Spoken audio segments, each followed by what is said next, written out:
오늘 49번째, 49번째 질문이 없습니다. 49번째 질문과 대답이 없죠.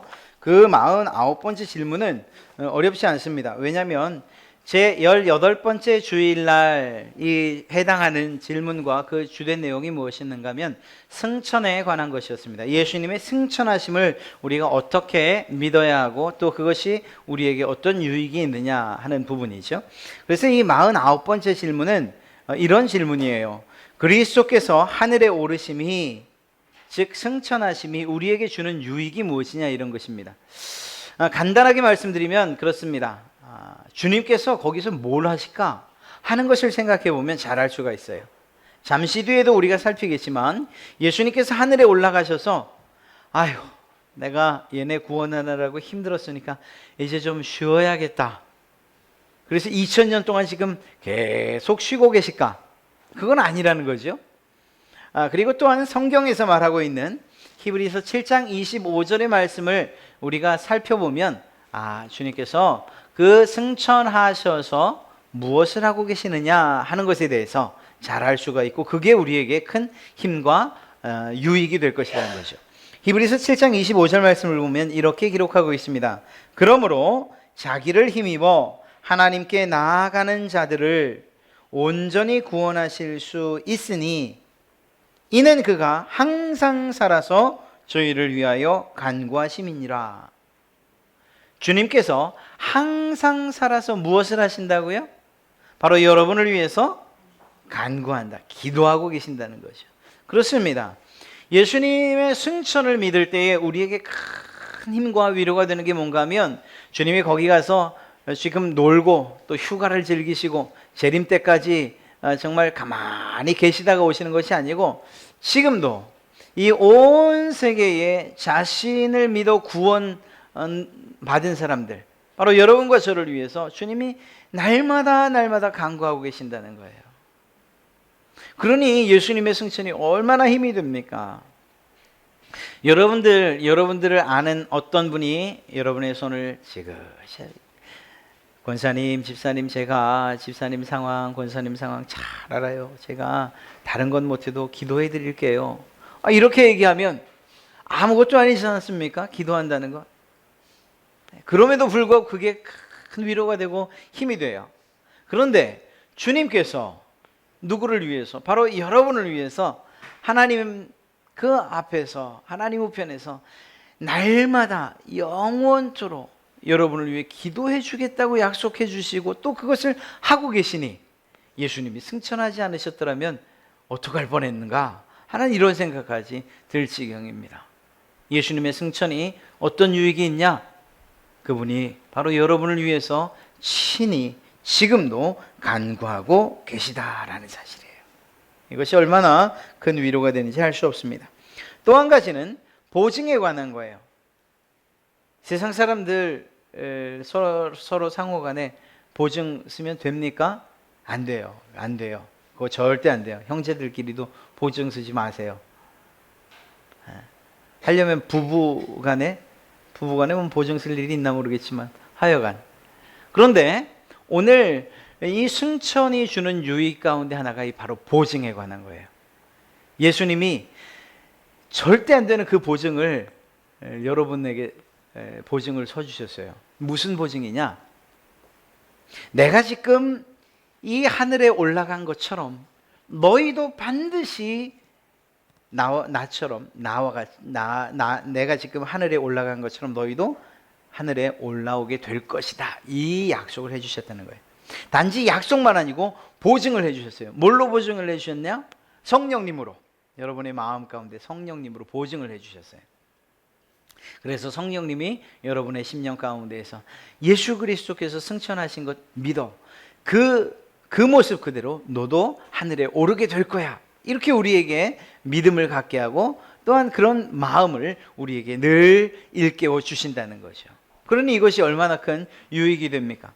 오늘 힘들어요. 날도 덥고 더군다나 기분도 안 좋고 또 문제도 생기고 내가 생각하는 것, 구상하는 것 다 망가지고 정말 이런 상황들, 그런 상황이어도 우리에게 소망이 되는 건 뭐죠?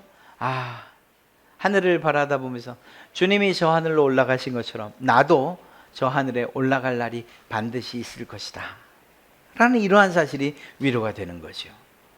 또한 주님께서 그렇게 우리에게 성령을 내려주시면서 보증해 주신 것뿐만 아니라 성경을 보면 교회와 예수님의 관계, 또 예수님과 여러분의 관계를 뭘로 표현하고 있죠? 몸과 머리로 표현하고 있지 않습니까?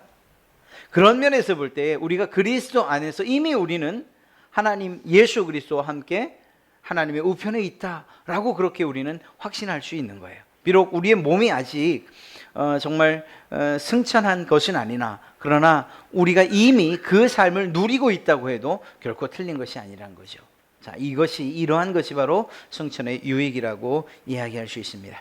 그래서 이제 19번째 주일 50번, 51번, 52번 즉 주님께서 하나님의 우편에 앉으셨다는 이 사실, 그리고 다시 오시는 이 재림에 관해서 우리가 다시 또 생각하며 은혜를 나누고자 합니다. 오늘은 예수님께서 하나님의 우편에 앉으셨다는 것을 먼저 생각해 보고요. 다음 주에 예수님의 재림에 관해서 다음 주는 제가 휴가네요. 다음 주에 재림에 관해서 다시 또 살펴보도록 하겠습니다. 오늘 여러분들과 함께 살피고자 하는 예수님께서 하늘의 우편, 하나님의 우편에 앉으셨다라는 그 말. 여러분, 우리가 이 매번 사도신경도 주기도문도 이제 외워요. 근데 버릇이 그렇게 돼서 그런가 저도 종종 이번 주 새벽 예배 때 주기도문을 한 2번 틀렸던 것 같아요. 주기도문을 이렇게 하다가 뭐 잠깐 다른 생각하면은 이게 확 엉켜버리는 거예요. 그래서 가만 듣다가 또 따라가려다가 또 엉키고, 이번 그 새벽 예배 때 그런 실수를 제가 했답니다. 이런 실수를 종종 보고 싶으시면 새벽 예배를 좀 나오시면 돼요. 자, 그런데 왜 그런가 하면 이제 외우다 보니까 그래요. 외운 것으로. 사실 그게 뭐 잘못된 건 아니죠. 근데 이제 같이 하다 보니까 또 특히나 이끌고 인도하면서 나가야 되는 사람이 엉키면 따라오던 사람들도 엉키니까 그래 문제인 거지. 사실 혼자서 이렇게 십계명이나 주기도문이나 혹은 사도신경을 이렇게 묵상하는 일이 있다면 그건 참 좋은 일일 겁니다. 옛날에는 성경 퀴즈들 많이 하잖아요. 그러면은 언젠가도 말씀드린 것 같은데 그때 쓰기를 해요. 그래서 주기도문 쓰기, 또 사도신경 쓰기 이렇게 해요. 초등학교 때도요. 그러면 그 승패가 어디서 가름나느냐? 한 글자에서 틀려요. 한 글자. 주기도문은 주로 어디에서? 하옵시 며로 습관되어 있는 그 며자가 아니고 사실은 하옵시 고, 대부분 고로 끝나잖아요. 바로 고냐 며냐 여기서 이제 차이가 나고요. 사도신경은 그래도 대부분 쓰는데 제가 사도신경을 어이없게 한번 틀렸던 적이 있습니다. 저는 저리로서가 맞다고 생각을 했어요. 그런데 저리로서 그게 무슨 뜻인지 모르겠는 거예요. 여러분 혹시 저리로서가 무슨 뜻인지 아세요? 그러니까 제가 그 당시에 제 딴엔 저리 도대체 모르겠는 거예요. 그래서 분명히 숨은 의도가 있을 거야. 절의 그렇게 썼어요. 그래서 어떻게 됐냐면 틀렸어요. 나중에 이제 저리로서라는 뜻이 뭔지 알고 보니까 너무 간단한 거예요. 저기로부터 오신다는 거예요. From there. 예. 저리로부터. 사랑하는 성도 여러분, 예수님께서 승천하시고 다시 오실 때 그곳으로부터, 지금 계신 그곳으로부터, 하늘로부터 다시 오신다는 그런 내용을 사도신경에 담아놓은 것이죠. 자, 우리가 매일 그것들을 외우기도 하고 예배 시간마다 외우고 그러다 보니까 또 사도신경은 예배 시작처럼 주기도문 안 하면 예배 마치지 않은 것처럼 그렇게 느껴질 정도로 이것들을 외우고 암송한단 말이죠. 중요한 거는 그러한 외우고 암송하는 것보다 그것의 의미를 좀 더 깊이 있게 알아가는 게 사실은 더 중요하다라는 것을 단적으로 알 수 있는 거예요. 그렇게 많이 외웠으면서도 절이로서가 뭔지를 몰라 절의 했다가 틀렸으니까 말입니다. 그런 면에서 저희가 지금 하이델베르그 요리문답을 통해서 사도신경을 조금이나마 깊이 있게 한 구절 한 구절 살필 수 있는 것은 얼마나 큰 은혜가 되는지 알 수가 없습니다. 예수님 승천하신 이후에 예수님에 관한 내용이 바로 오늘 하나님 우편에 앉으시고에 담겨 있어요. 사도신경에 예수님께서 우편에 앉아 계신다라고 표현하고 있는데 첫째로 드는 생각은 그거예요. 아니, 예수님께서 올라가셨다? 다시 오신다? 가셨다? 오신다? 이렇게만 이야기해도 되는데 굳이 예수님께서 하늘에 오르사 하나님의 우편에 앉으시고, 이 하나님의 우편에 앉으시고라는 이 말을 왜 넣냐 있는 거죠. 왜 넣냐? 하늘에 오르시고 다시 우리를 위하여 이 땅에 오시고 해도 전혀 문제가 없는데 왜 이 자신의 신앙 고백, 우리 믿는 이들의 신앙 고백문을 작성하며 하나님의 우편에 앉으시사라는 이 말을, 앉으시고라는 이 말을 왜 넣었을까? 이것이 유익이 되지 않으면, 우리에게 도움이 되지 않으면, 신앙적으로 어떤 도움이 되지 않으면 넣을 리가 없죠. 그래서 오늘 하나님 우편에 앉으시고 과연 우리에게 어떤 의미가 있을까, 그리고 어떤 도움이 될까 하는 것을 잠깐 살펴보려고 하는 것입니다. 우편에 앉아 계신다라고 할 때에 정말 그 글자대로 하나님께서 승천하신 이후에 이렇게 하나님 옆에 이렇게 가만히 2000년 동안 이렇게 가만히 앉아 계신다는 걸 얘기할까요? 아니면 마치 우리가 회사에 출근하는 것처럼 예수님께서도 아침에 출근하셔서 하나님 우편에 이렇게 앉아 계시다가 저녁 시간 하나님 퇴근하겠습니다 이렇게 가나요? 하나님 우편에 앉는다라는 이게 도대체 뭘 말하냐는 거예요. 자, 여기에서 조금 어려운 용어이지만 한 가지를 우리가 좀 잊어버리셔도 상관없어요. 근데 그런 표현이 있구나, 이건 아셔야 돼요. 신인 동형론적 표현이라고 해요. 신인 동형론. 무슨 얘기인가 하면 하나님은 영이시잖아요. 그러니까 하나님을 어떻게 표현할 방법이 없는 거예요.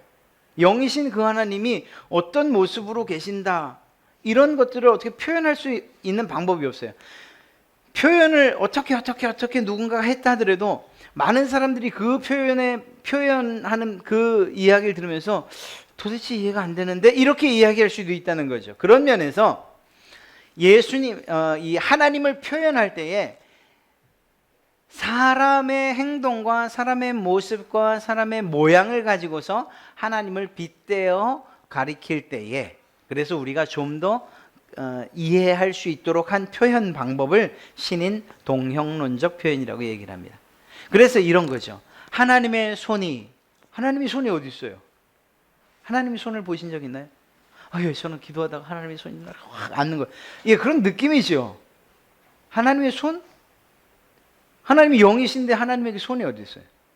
하나님의 불꽃 같은 눈. 하나님 불꽃 같은 눈. 여러분, 다시 말해서 그렇게 표현할 때에 우리가 그 하나님을 사람의 어떤 동작이나 모양을 통해서 그 느낌을 우리가 잘 이해할 수 있는 것처럼 하나님을 그렇게 표현한 거라는 거예요. 오늘 하나님 우편에 앉으시고라는 이 표현도 이러한 신인 동형론적인 표현이라고 할 수 있습니다. 그래서 주님께서 무엇을 하시는가 하는 것에 대해서, 왜 거기에 계신가 하는 것에 대해서, 그것에 대해서 잘 이해시키려는 그러한 의도라는 것을 알 수가 있는 것이죠. 승천하신 예수님께서 하나님의 우편에 앉아 계신다라고 하는 그 말이 이미 말씀드린 것처럼 실제 그런 모습으로 그냥 고정되어서 이렇게 앉아 계신 것은 결코 아니라는 것을 살펴봤습니다. 그러면서 또 올라가시고 내려오신다고 하면 되는데 왜 하나님 우편에라고 얘기했느냐? 사실 이 표현은 이미 말씀드린 것처럼 매우 중요하고, 그리고 그것을 깊이 생각하면 우리에게 큰 은혜가 되는데, 동양적인 사고, 특별히 이스라엘의 그 사람들이 생각하는 이 사고의 틀을 좀 생각할 필요가 있습니다. 여러분, 오른손 왼손, 그러면 어느 손을 쓸 때 이건 뭐 아닙니다. 지금은 절대 그렇지 않습니다. 예전에 오른손잡이, 왼손잡이 이런 표현을 쓸 때에 그래도 보편적으로 어느 쪽 손을 써야지 그래도 그래 이렇게 표현하죠. 그래 맞아. 오른손이요. 왼손잡이 그러면 요즘에는 뭐 왼손잡이를 위한 가위도 나오고 뭐 여러 가지 기구들이 다 나오지 않습니까? 그러나 예전에는 이 오른쪽에 대한 그러한 사고 또 생각들이 좀 남달랐어요. 그래서 오른쪽은 옳고 바르고 의롭고 이런 것. 왼편은 그와 반대로 불의한 자의 자리로 표현되는 그러한 일들이 사실은 많았어요. 성경에서도 그렇죠. 오른편, 왼편 이렇게 나눠져서 그 의로운, 불의한 이렇게 구분하는 것을 보게 됩니다. 사고가 그렇다는 거예요. 솔로몬이 자기 어머니 밧세바가 이제 자기에게 나옵니다. 그러자 그 자기 어머니를 위해서 자리를 베풀고 그리고 어떻게 하는가 하면 성경을 보면 우편에 앉게 하는지라 이렇게 이야기하고 있어요. 또 시편을 보면 또 성경의 많은 부분을 보면 하나님의 우편에 앉는다라고 얘기할 때에 이건 단지 오른쪽 정말 오른쪽만을 이야기하는 것이 아니고 그것이 권능의 자리, 영광스러운 자리라는 그러한 의미를 담고 있는 거예요. 그러니까 하나님의 우편에 앉으시고라는 것은 이미 지난주에 살펴봤던 것처럼 낮아질 대로 낮아지셨던 그 주님께서 다시금 영광을 회복하시고 영화로운 분이 되셨다는 것을 좀 더 극적으로 표현하고 있는 것이라는 거죠. 오른편에 앉으셨다는 것을 통해서 완전한 영광의 회복과 그리고 권능의 회복을 주님께서 취하셨다라는 것을 우리가 알 수 있는 것입니다. 사도신경에서 말하는 대로 한다면 하나님 우편에 앉으셨다라는 것은 승천하신 이후에 영광의 자리, 권능의 자리, 그 자리에서 통치권을 행사하시고 그리고 온 우주를 다스리시는 그 일을 하고 계시는 자, 하나님과 함께 그 일에 참여하고 있다는 것을 이야기하는 거예요. 그러니까 단지 오른편에 예수님이 오른편에 앉으셨냐 왼편에 앉으셨냐 그걸 볼 게 아니고 주님이 오른편에 앉으셨다는 것은 완전한 영광의 회복을 그리고 권능으로 완전한 권능으로 이 세상과 우리를 다스리고 계시구나라는 그러한 의미로 받는 것이 더 옳다라는 것입니다. 그렇습니다. 예수님은 부활과 승천으로 옛 영광을 회복하셨어요. 영화로움을 다시금 되돌려 받으셨어요. 이 땅에서 선포하시던 하나님의 나라, 그 하나님의 나라가 이미 그분의 선포와 함께 이루어졌고 그리고 그 나라, 즉 하나님 나라의 통치자로서 그곳에서 하나님 우편에서 지금 다스리고 계신다라는 거죠. 하나님의 나라가 이 땅에 완성됐습니까? 아직은 완성됐다고 말할 수 없어요. 하나님의 통치가 시작된 것은 분명하지만 하나님의 나라가 이 땅 위에 완전히 실현되진 않았어요. 여전히 악의 세력들이 있고 어떻게 보면 그것들이 더 득세하고 있는 것처럼 보이는 것이 지금 우리가 사는 세상이에요. 그러나 그럼에도 불구하고 하나님의 통치가 그리고 그 통치와 함께 주님의 다스림이 이미 시작됐다라는 것은 우리가 부인할 수 없는 것입니다. 그런 면에서 예수님은 하나님의 하늘나라 지금 계신 그곳뿐만 아니라 이 나라 지금 이 땅 가운데 있는 은혜의 나라라고 할 수 있는 이곳도 역시 다스리는 분이라고 이야기할 수 있는 것이죠. 오늘 우리가 이제 질문과 대답을 한번 해볼 필요가 있습니다. 먼저 50번째 질문 제가 질문하고 여러분들이 한번 대답해 주시기 바랍니다. 50번째 질문, 왜 그 다음 구절은 하나님 우편에 앉으시고입니까? 그리스도께서는 하늘에 오르셔서 하나님 우편에 앉으셨는데 그곳은 그분이 교회의 머리이시고 성부께서 그를 통하여 만물을 다스리고 계심을 보여주는 곳입니다. 이미 말씀드렸던 것처럼 무엇으로? 완전히 회복된 영광과 그리고 탁월한 그분의 권능을 가지고 지금 다스리고 계시는 것을 의미하는 그러한 자리라는 거죠. 그러한 표현이라는 거예요. 자, 51번째 질문입니다. 우리의 머리이신 그리스도의 그러한 영광, 그 완전하게 회복된 영광이 우리에게 주는 유익, 즉 하나님 우편에 앉으셔서 완전한 영광으로 다스리시는 그 다스림이 우리에게 어떤 유익을 주냐 이거예요. 자, 첫 번째는요. 시작. 첫째, 그리스도는 성령을 통하여 지체인 우리들에게 하늘의 은사를 부어주십니다. 둘째, 그리스도는 그 크신 능력으로 모든 원수들로부터 우리를 지키고 보호해 주십니다. 네, 여기에서 하늘의 은사를 우리에게 부어준다, 지체인 우리들에게 부어준다 라고 할 때 하나님의 통치하심, 주님의 통치하심으로 볼 때에 그 통치 아래에 있는 우리에게 그것을 주신다는 것이요.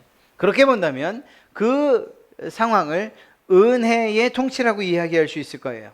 예수님께서 직접 십자가에 자신을 못 박으시고 그리고 죽으시고 그리고 그 죽음의 권세를 이기고 부활하고 승천하심으로 말미암아 자신으로 인하여 모든 이들이 은혜를 누리게 하셨다는 거죠.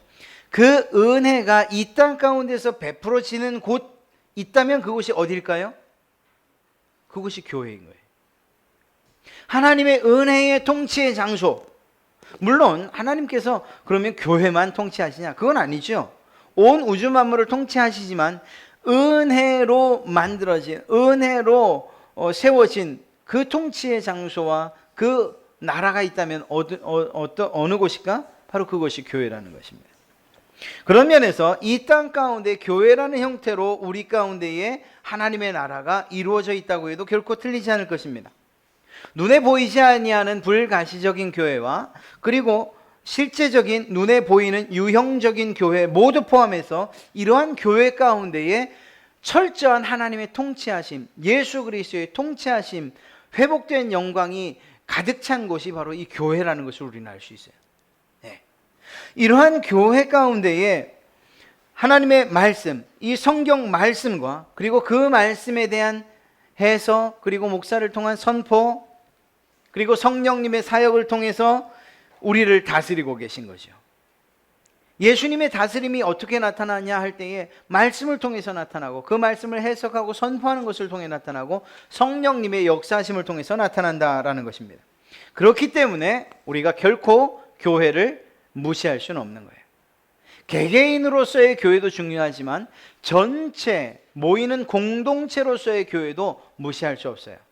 그래서 무교회주의자, 예수님께 개별적인, 개인적인 예수님을 믿고 구원받는 것, 그게 중요하지 사람들끼리 모이면 문제가 생기고 도대체 그 교회를 통해서 어떤 유익을 받을 수 있느냐, 이렇게 말하는 것은 결코 옳은 내용이 아니라는 것입니다. 왜냐하면 그 유형적인 교회, 무형적인 교회, 모든 이 교회를 통해서 하나님의 다스림이 그 가운데 있다는 것을 우리가 알기 때문인 것이죠. 그런 면에서 예수님께서 다스리시는 그 교회 공동체, 그 하나님의 나라, 이 구별된 나라에 어떠한 일들이 있어야 되느냐? 주님께서 다스리는 것이라고 한다면 주님께서 가지고 계신 속성을 닮아 서로 사랑하는 일들이 있어야 되는 거죠. 서로 겸손히 섬기는 일들이 있어야 되는 것이고 서로 순종하는 일들이 있어야 돼요. 누구를 따라? 예수님을 따라 말입니다. 예수님께서 십자가에 자신 스스로를 희생하며 사랑하셨던 것처럼 제자들의 발을 씻기며 겸손히 섬기셨던 것처럼 하나님의 전적인 뜻에 순종하면서 자신의 구속사역을 이루셨던 것처럼 예수님께서 다스리시는 그러한 나라라면 그 안에 통치받는 우리들도 서로 사랑하고 겸손히 섬기고 순종하는 일들이 있어야 된다는 것입니다. 만약에 그러한 교회 가운데에서 서로 간의 사랑, 이러한 참된 사랑을 파괴하는 일들이 있다면 사실은 그것은 교회를 깨뜨리는 것이 아니고 누구를 모욕하는 일이 되는 것이냐? 바로 그 교회 공동체를 다스리고 계신 예수 그리스도를 모욕하는 일이 되는 거예요. 네. 그런 면에서 우리의 사랑의 책임은 단지 그냥 외적으로 또 다른 사람이 볼 때에 좋게 하기 위한 것이 아니라 적극적인 예수 그리스도에 대한 순종의 결과로 나와야 되는 거죠. 그래서 우리의 사랑의 책임은 우리가 생각했던 것보다 훨씬 더 그 책임이 커요. 예. 교회 안에서의 사랑은 특히 그렇다라는 것입니다. 왜냐하면 그렇게 하지 않을 때 예수 그리스도를 모욕하고 모독하는 일이 되기 때문인 것이죠. 그분의 통치에 거부하는 것이 되고 그분의 통치를 무시하는 것이 되는 거예요. 왜? 주님은 사랑으로, 사랑이란 법으로 통치를 하기를 원하시는데 그 사랑에 정면으로 반대하고, 겸손히 섬기기를 원하는데 오히려 교만함으로 자신을 드러내고, 순종하는 것으로서 하나님의 뜻에 따르기를 원하는데 불순종하는 것으로서 그 뜻에 반하는 행동을 한다. 그럴 경우에 그는 하나님의 통치를 무시하는 것이고 그리고 거부하는 것이라고 말할 수 있는 것이죠. 자, 이렇게 은혜의 공동체라고 할 수 있는 이 교회 안에서 우리가 해야 할 일들, 바로 그것이 이러한 일들이라는 거예요. 그 안에서 순종과 절대적인 복종이 사실은 있어야 됩니다. 첫째는 말씀에 대한 순종이에요. 말씀에 순종하는 일이 필요해요. 여기서 말씀이라는 것을 우리가 좀 깊이 그리고 정확하게 좀 이해하셔야 돼요. 설교자 혹은 목사의 말이 아니에요. 그게 아니고 이 강단에서 선포되어지는 하나님의 말씀에 대한 순종을 이야기하는 거예요. 물론 공동체 안에서 연령으로 혹은 직위로 또 직분으로 이렇게 순종해야 되고 또 따라야 되고 또 그리고 또 자기를 좀 이렇게 자기 자신을 죽이고 다른 사람의 뜻을 받아야 될 그런 때가 있긴 하죠. 그것이 없이 어떻게 또 공동체가 유지되겠습니까? 서로 존중하고 윗사람은 사랑하고 아랫사람은 존중하고 이런 일들이 있어야죠. 그러나 그것에 대해서 그런 것으로 순종과 복종을 이야기할 수는 없어요. 교회 안에서, 교회 공동체 안에서의 순종과 복종은 절대적으로 하나님의 말씀에 대한 순종과 복종을 이야기한다는 거예요. 여기에서 이제 권위라는 것을 우리가 좀 생각해 볼 필요가 있습니다. 권위라고 할 때에 그것이 좀 오용되고 남용된 사례가 교회 가운데 있었어요. 교회 역사 가운데. 특별히 카톨릭 가운데에서는 교황의 권위를 절대적인 것으로 여겼어요.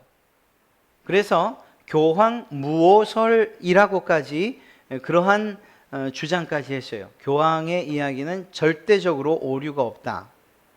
그러나 그건 결코 옳은 말이 아니죠.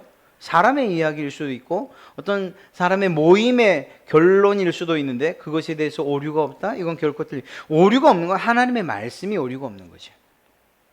또 전통보다 성경이 밑에 있었던 시대가 있었어요. 지금까지 해온 전통이 성경의 권위 위에 있었던 거죠. 그것도 옳지 않은 거죠. 이것이 그냥 이러한 가톨릭에만 있었나? 사실은 안타깝지만 개신교에도 있었어요. 그래서 어떤 말씀들이나 어떤 성경들을 목사의 말 그리고 그 말의 권위 있음을 인정케 하는 데에 오용하고 남용한 일들이 있죠.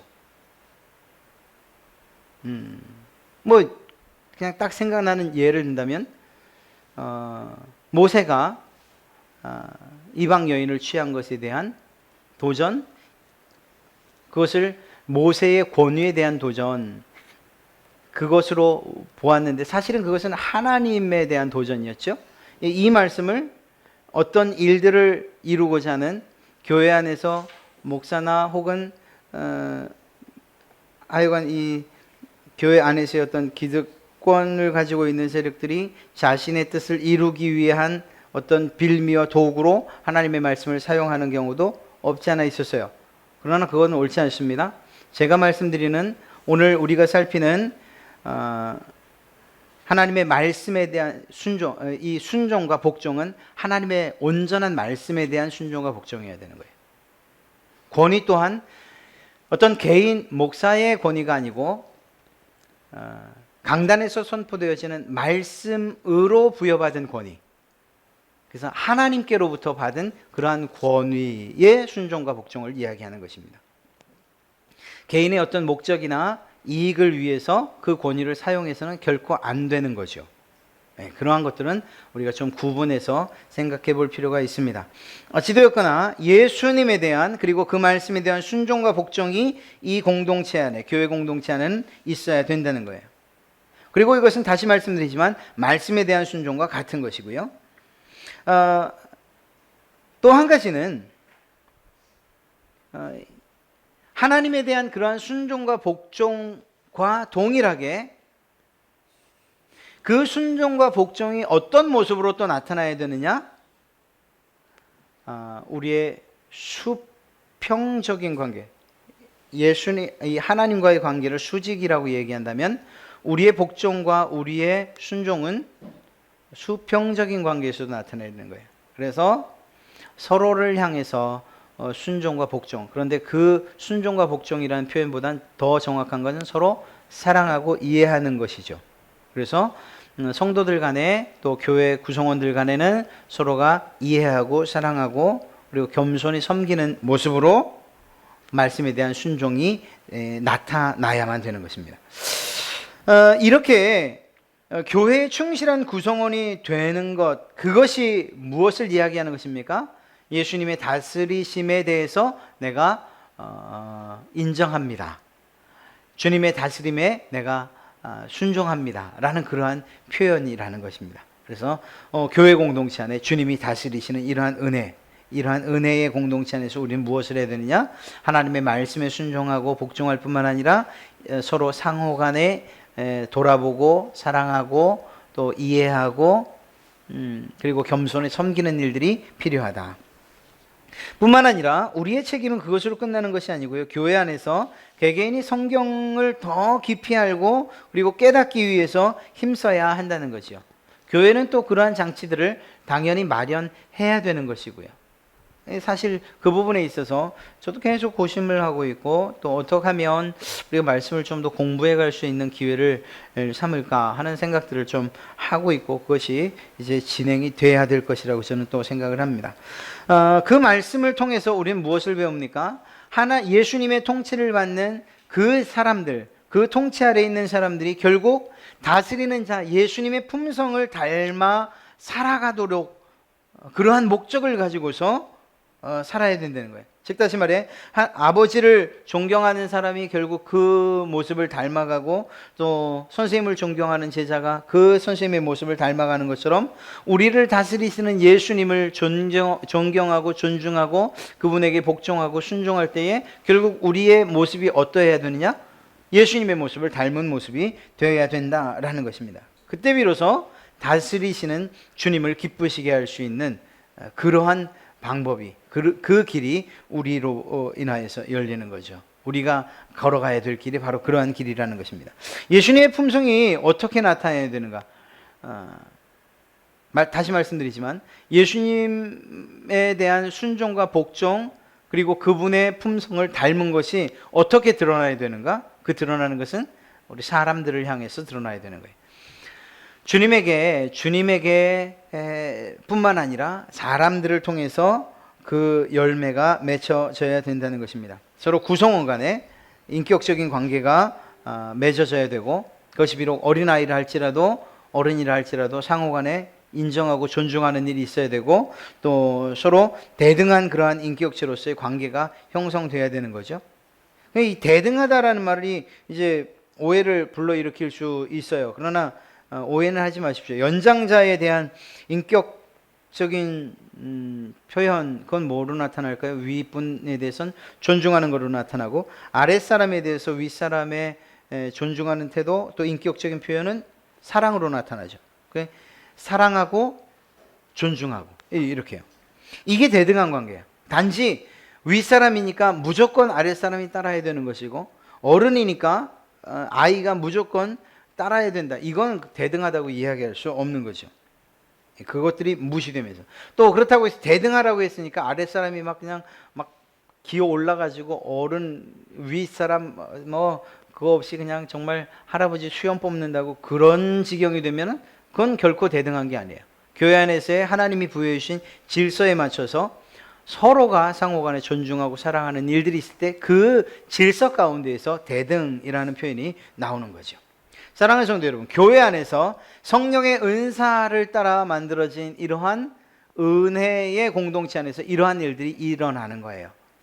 이것이 바로 하나님의 우편에 앉으신 예수 그리스도, 그분이 우편에 앉으심으로 말미암아 우리가 얻는 유익인 거예요. 그분이 다스리시는 공동체가 바로 이 가운데, 이 땅 가운데서 교회 공동체의 모습으로 나타났으니까 그것이 우리에게 유익이 되는 거죠. 또한 그분이 그렇게 다스리시는 것뿐만 아니라 능력과 권능으로 다스리시는 분이라는 거예요. 교회는 은혜로 다스리시는 곳이고, 또한 더 나아가 그분의 다스리심은 단지 은혜뿐만 아니라 능력과 권능으로 다스리시는 그 다스리심이 있다라는 것입니다. 그런 면에서 그거는 보편적인 통치라고 할 수 있어요. 그건 무엇인가? 단지 교회 공동체뿐만 아니라 더 넓은 시각으로 온 우주를 다스리시는 그 다스림의 능력이 주님에게 있다는 거죠. 어디에 앉으셔서? 하나님 우편에 앉으셔서.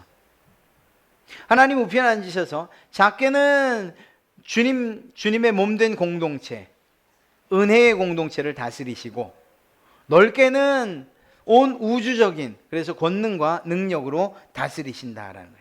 자, 예수님께서 창조 이전에 누구와 함께 계셨습니까? 하나님과 함께 계셨어요. 그때 영광스러우셨을까요? 당연히 영광스러우셨죠. 그런데 우리를 구원하기 위해서 이 땅에 오시는 바람에 그 영광스러움으로부터 가장 낮은 비천한 자리에 놓이게 되셨어요. 그리고 다시 부활 승천하심으로 그 영광을 회복하셨다는 것입니다. 네, 창조주로서의 영광을 회복하신 거예요. 창조로서 끝나셨는가? 아니죠. 창조하신 세계를 온전히 다스리셨습니다. 지금도 다스리시고 계십니다. 그런 면에서 그렇게 다스리시는 통치자로서, 위엄 있고 능력 있고 권능이 충만한 통치자로서 이 세상을 다스리신다는 거예요. 여러분, 이게 아무것도 아닌 것 같습니까? 아니에요. 이 두 가지 사실을 우리가 다 알 때 정말 힘이 되는 거예요. 왜냐하면 생각해 보십시오. 예수님의 다스리심이 교회 안에서만 유효하다고 한다면 우리가 힘을 얻는 곳은 어디서 힘을 얻죠? 여기서만 힘을 얻어요. 여기서만.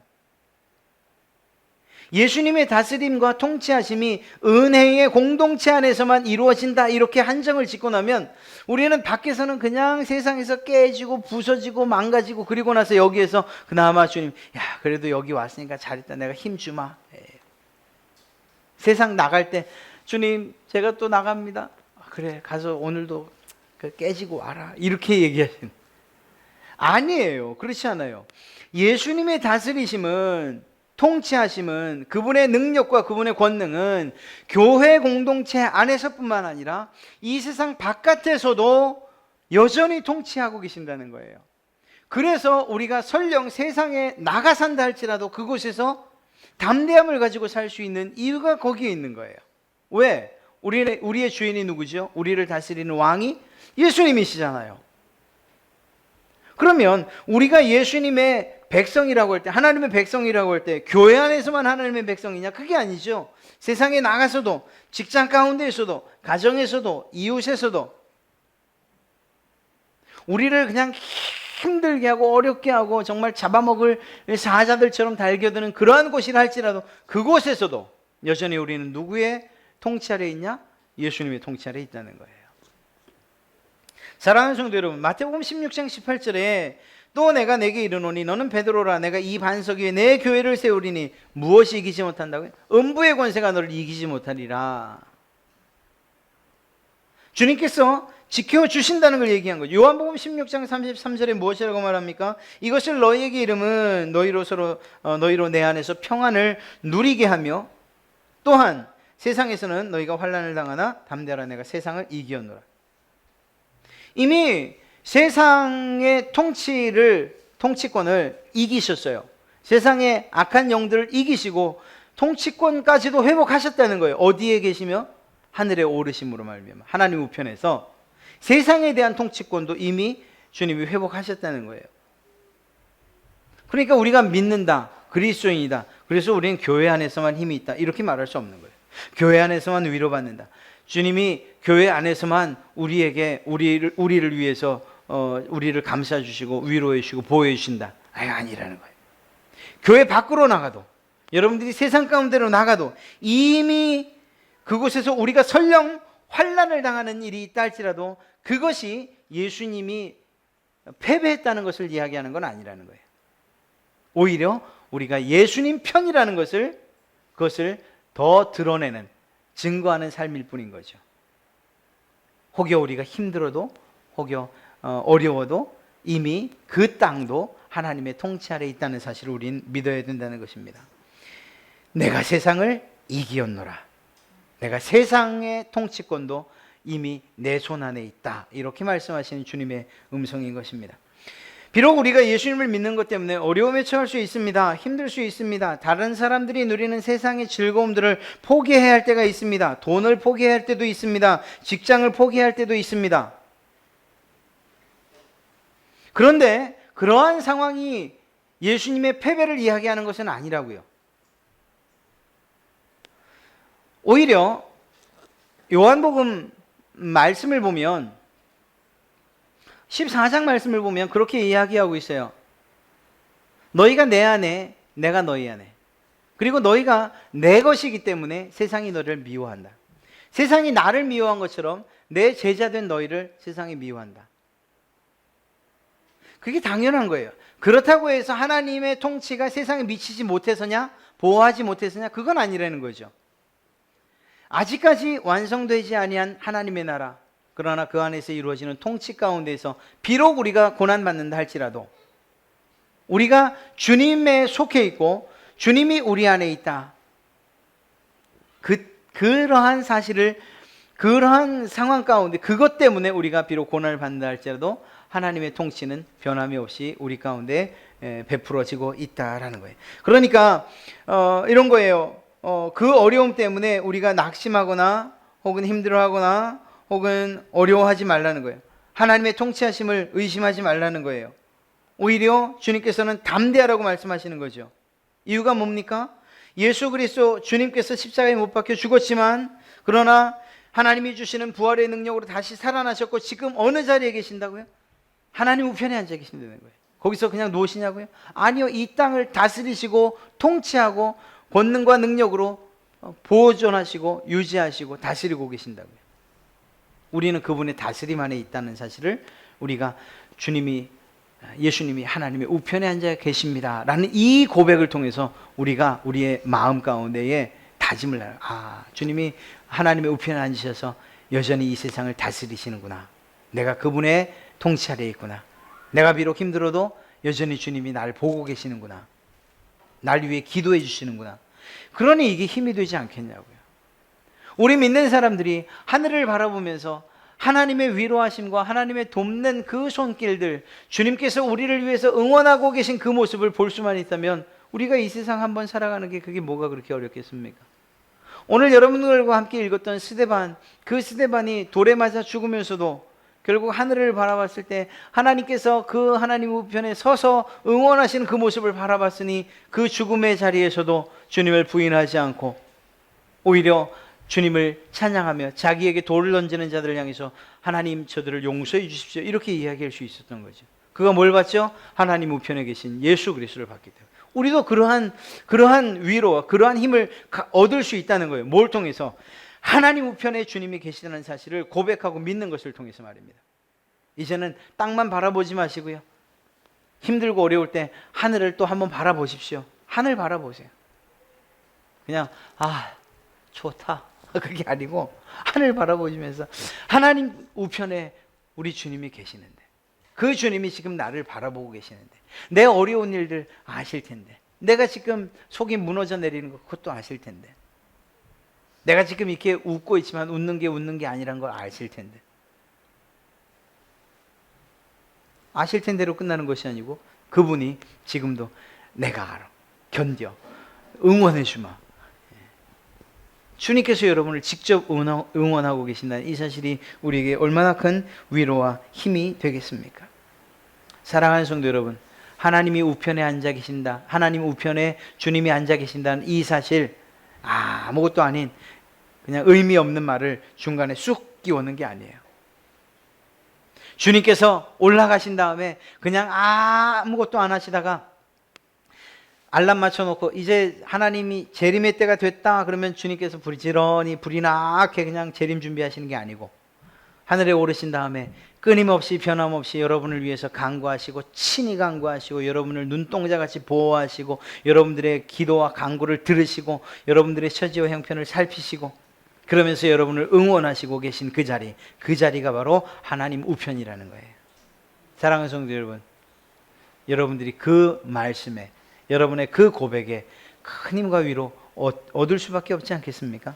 사랑하는 성도 여러분, 여러분에게 주신 이러한 믿음의 고백들, 이것이 얼마나 귀한지 알 수 없어요. 힘들면 하늘 바라보시고 그 하나님의 우편에서 여러분을 응원하고 계신 주님으로 인해서 큰 힘과 위로와 또 능력을 얻으시길 간절히 축원합니다.